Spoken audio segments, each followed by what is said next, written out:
Hello dear students, today we are going to learn 1.6 a collage. विद्यार्थी मित्रांनो, आज आपण आपल्या व्हिडिओमध्ये 1.6 अ कोलाज या पाठाचा अभ्यास करणार आहोत. तर पहा, कोलाज म्हणजे काय? A piece of art made by sticking various different materials such as photographs or pieces of paper or fabric onto a larger and firmer surface. तर पहा, कोलाज म्हणजे काय? तर आपल्याला पुढे हे जे चित्र दिलेलं आहे तर हे आहे कोलाज. म्हणजे ज्यामध्ये आपल्याला एक विशिष्ट माहिती आपण जमा करतो. तर विशिष्ट व्यक्तींचा फोटो, त्यांच्याबद्दल माहिती किंवा पेपरचे कात्रणं आपण त्यामध्ये चिटकवत असतो, स्टिक करत असतो. तर त्याला आपण कोलाज असे म्हणतो. तर पहा, येथे आपल्याला स्वामी विवेकानंदांबद्दल माहिती दिलेली आहे. तर ती आपण आता वाचूया. Swami Vivekananda born Narendra Datta was a great personality who made the world aware of the greatness of Indian philosophy. तर स्वामी विवेकानंद यांचं पूर्वी नाव होतं नरेंद्र दत्त. लहानपणी त्यांना नरेंद्र असं म्हटलं जायचं. तर ते खूप महान व्यक्तिमत्व होतं आणि त्यांनी भारतीय तत्त्वज्ञान, फिलॉसॉफी म्हणजे सिस्टीम ऑफ बिलीफ्स म्हणजे तत्त्वज्ञान विषयक लोकांना त्यांनी जागृत केलं होतं. At the parliament of worlds religion he began he speech with sister and brothers of America. तर अमेरिकेत त्यांचं स्पीच होतं पार्लमेंटमध्ये. तर त्यांनी त्यांच्या भाषणाची सुरुवात माझे बंधू आणि भगिनींनो अशा प्रकारे केली होती. At these words he received 2 minutes stand ovation. तर या त्यांच्या वाक्यामुळे सर्वजण 2 मिनिटासाठी त्यांना रिस्पेक्ट देण्यासाठी उभे राहिले होते. He emphasize the importance of selflessness and service to mankind. तर यातून लोकांना त्यांनी सेल्फलेसनेस तसेच सर्व्हिस ऑफ मॅनकाइंड म्हणजे मानवजातीची सेवा याचे महत्त्व त्यांनी लोकांना पटवून दिले होते. He is regarded as a patriotic saint. राष्ट्रसंत म्हणून त्यांना ओळखलं जातं.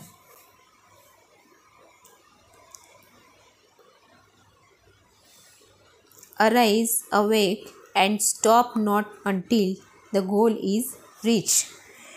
तर पहा, त्यांनी वाक्य काय दिलं होतं?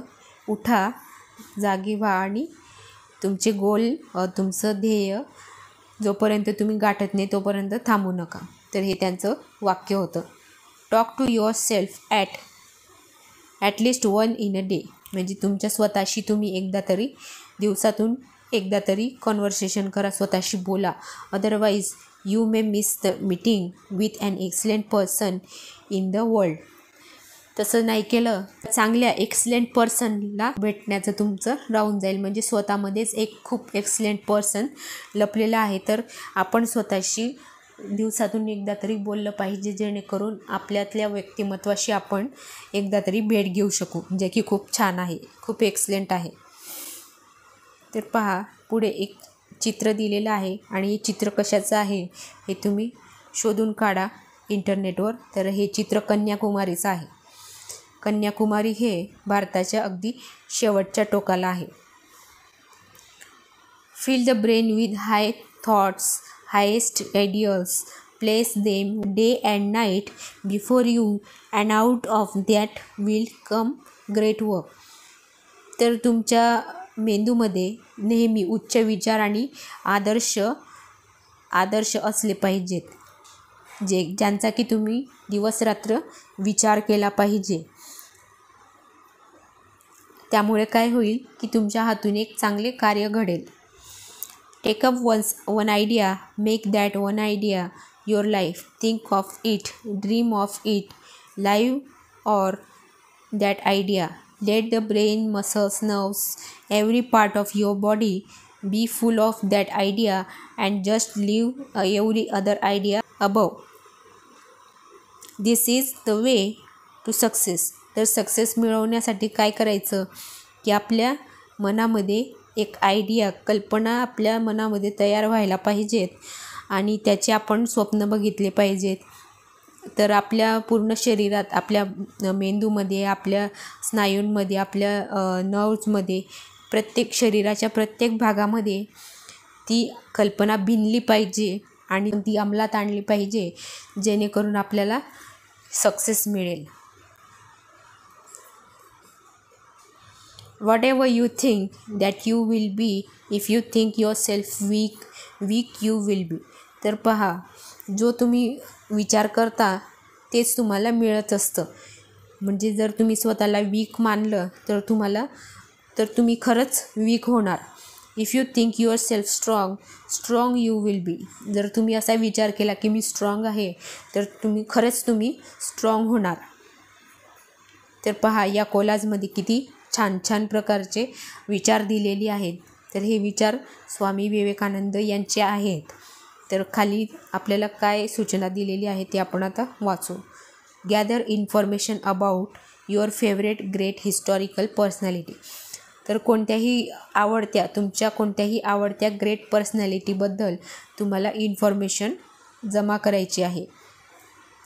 You may use the internet. तुम्ही इंटरनेटचा उपयोगसुद्धा करू शकता. You may also gather photographs, pictures. तर फोटोग्राफ्स आणि पिक्चर्ससुद्धा यामध्ये तुम्ही लावू शकता. Prepare a collage using the pictures, inspirational quotes and brief description of the persons importance. तर यामध्ये पहा, आपण काय काय ॲड करू शकतो त्या कोलाजमध्ये. तर पिक्चर्स, इन्स्पिरेशनल कोट्स म्हणजे त्या व्यक्तीने जे काही इन्स्पिरेशनल घोषवाक्य दिलेली असतील तीसुद्धा आपण यात ॲड करू शकतो. तसेच त्या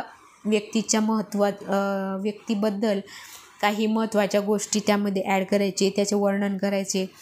hold an exhibition of your collages in the classroom. तर या प्रकारचं कोलाज तयार करून त्याचं तुम्ही एक एक्झिबिशन करा आणि ते तुमच्या क्लासरूममध्ये लावा.